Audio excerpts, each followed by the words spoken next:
kal thiam lo se tanan ni tin min be nang makal bo san turin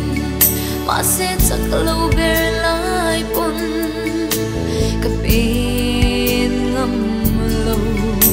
lalpa nangi min chal tlat ro ta kan ni e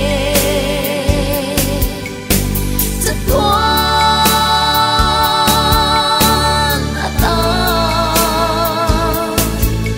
ka thiam na fin na som te lalpai ta ni hey hi kathupuiber nang ma fakhi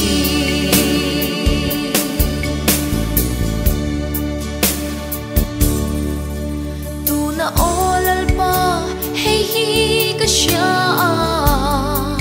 lawm thu ka shil che katlin lo anga nangin min pong mi min lo tu si kaswal na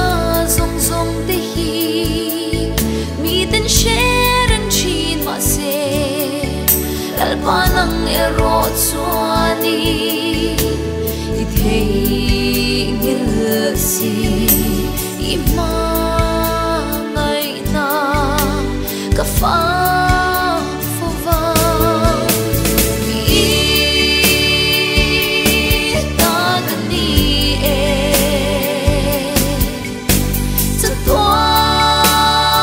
chatwan ata ka thiam na fin na som te lalpai ta ni hey hi kathupuiber nang ma fakhi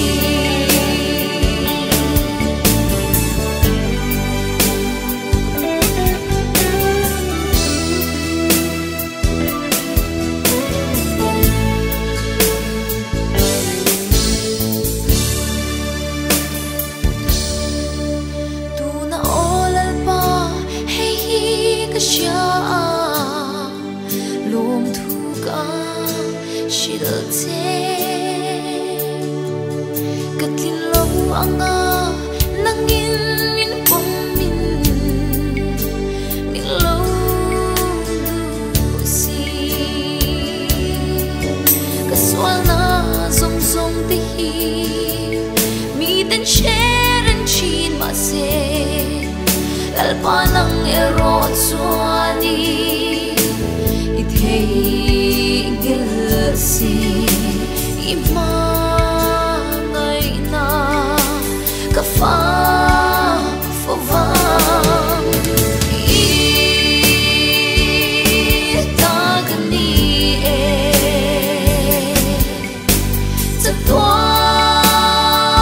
chatwan ata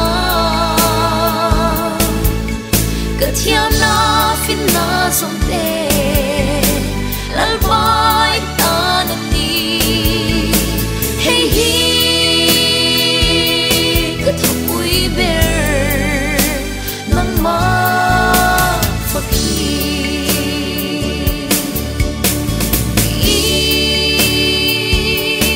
ta kan ni e